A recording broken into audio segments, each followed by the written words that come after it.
তো এখনও অফিসিয়ালি মানে ফোন কল পেয়েছি এআইএফএফ থেকে, কিন্তু অফিসিয়ালি এখনও জানি না আমাদের কাজটা কত দিনের। নমস্কার দর্শক, এই মুহূর্তে আমি দাঁড়িয়ে রয়েছি বিধাননগর স্পোর্টস কমপ্লেক্স বিএমএস এর মাঠে। আর আমার সামনে দাঁড়িয়ে রয়েছেন ভারতীয় জাতীয় দলের প্রাক্তন গোলকিপার সন্দীপ নন্দী। আন্ডার-19 ভারতীয় জাতীয় দলের গোলকিপার কোচ হিসেবে জয়েন করবেন। তো আন্ডার-19 যে ইন্ডিয়া টিমে করবো এবারের গোলকিপিং যথেষ্ট ভালো হবে। তো আমরা আশা করব যে গোলকিপার, যেহেতু তুমি ছিলে, তোমার গোলকিপার ইন্ডিয়া টিমে তুমি খেলেছো, অনেক দিন খেলেছো, তো কীরকম ভাবে প্রস্তুতি নিতে চাও? দেখো, আমরা চাই যে জায়গাটা আমরা খেলে এসেছি, যে জায়গাটা আমরা ছেড়ে এসেছি, অবশ্যই আমরা national team coaching as a coaching, যেটা আমাদের প্রফেশনাল হিসাবে আমি শুরু করছি, অলরেডি করেছি, প্রফেশনাল হিসাবে নিতে চাই। সেই ন্যাশনাল টিমই আবার আমি আন্ডার-19-এর দায়িত্বে পেয়েছি অ্যাজ এ গোলকিপার কোচ। আমি খুশি। কিন্তু ওই যে আপনি যেটা বললেন যে সবাই কিন্তু এটাই চায়, যখন আমরা যুক্ত হব সবাই চাইবে যাতে ভালো গোলকিপার প্রডিউস হয়। কিন্তু একটা কথা মাথায় রাখতে হবে, ভালো গোলকিপার তখনই প্রডিউস, এটা কিন্তু কোনো ম্যাজিক নেই। এটা কিন্তু হাতে টাইম কতক্ষণ আছে, কত দিনের জন্য অ্যাপয়েন্ট আমি, সেগুলো কিন্তু জানার বিষয় আছে। আজকে একটা গোলকিপার আমার আন্ডারে খেললো, একটা টুর্নামেন্টে খেললো, তো তাকে আমি রাতারাতি কিন্তু বদল করতে পারবো না। আমার হাতে যদি একটা টাইম থাকে, একটা লং পিরিয়ড থাকে, তাহলে হয়তো তাকে আমি চেঞ্জ করতে পারি। তো এখনও অফিসিয়ালি মানে ফোন কল পেয়েছি এআইএফএফ থেকে, কিন্তু অফিসিয়ালি এখনও জানি না আমাদের কাজটা কত দিনের, বা ক্যাম্প কবে, কোন টুর্নামেন্ট খেলবো, সেগুলো এখন কিছু জানি না। তো আশা করব, আমি খুব আশাবাদী যে আমি ইন্ডিয়ান 19 টিমের যে দায়িত্ব পেয়েছি, যে আমি কাজ করতে পারলে আগামী প্রজন্ম হ্যাপি হবে, এইটাগুলি আমি বলতে পারি। তারপর দেখা যাক, সময় নেই। আমার জেনারেল কোচের বি লাইসেন্স হয়েছে, এফসি বি লাইসেন্স, এবং গোলকিপার কোচও যেটা বি সার্টিফিকেট কোর্স, মানে লেভেল 2, সেটা হয়ে গেছে।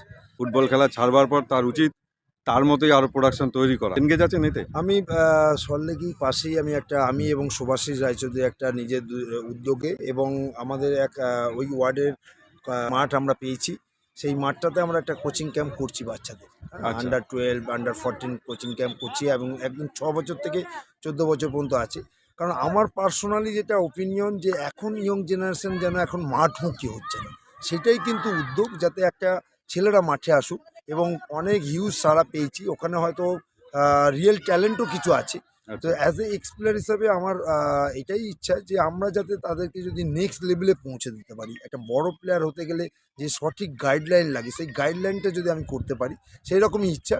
কিন্তু জানি না, এখন প্রচণ্ড ডিফিকাল্টিস। এখন যে যদি দেখবেন যে এখানে, যেটা আমাদের সময় ছিল না, বাবা মায়ের কিন্তু উৎসাহ অনেক হচ্ছে, এটা কিন্তু ভালো দিক।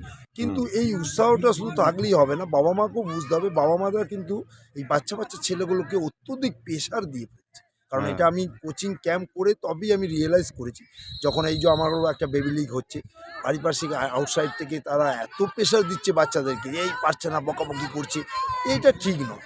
কারণ ওই গার্জেনদেরও আমাদের মনে বাচ্চাদের শেখানোর পাশাপাশি গার্জেনদেরও, আমাদের অভিভাবকদেরও হয়তো আমাদেরকে শেখাতে হবে যে মানে এটা ঠিক না। কারণ এখন ছোট ছোট বাচ্চাগুলোকে মনের আনন্দে খেলতে দেওয়া উচিত। ওরা যখন বড় হবে ওরা নিজেরাই শিখে নেবে, তার জন্য কোচ আছে। কিন্তু ওরা যদি বাইরে থেকে একটা প্রেশার দেয়, এটা একটা এক্সট্রা বাইন্ডিংস হয়ে যাবে বাচ্চাদের জন্য। অবশ্যই দেখা যাক, সেই উদ্যোগ নিয়ে আমরা শুরু করেছি ফুটবলটা। জানি না ভবিষ্যতে বলবে যে এটা কতটা আমরা সাকসেসফুল হবো। তো ওটার কোনো নাম রেখেছেন? এসএনএস ফুটবল স্কুল, এস দিয়ে সন্দীপ আর এস দিয়ে সুভাষিস। আমাদের এসএনএস ফুটবল স্কুল।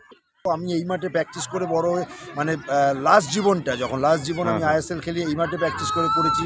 বিয়ানদার হেল্প অনেকবার পেয়েছি। আমি বিধাননগরে 1 বছর কোচিংও করেছি। বিধাননগরের সঙ্গে আমার একটা বলতে একটা আলাদা সম্পর্ক আছে। আচ্ছা।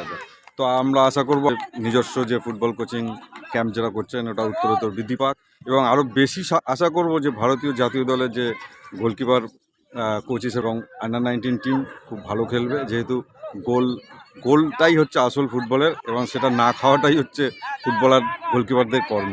তো যাই হোক, থ্যাংক ইউ ভেরি মাচ আমাদের সঙ্গে সময় দেওয়ার জন্য। থ্যাংক ইউ, ধন্যবাদ।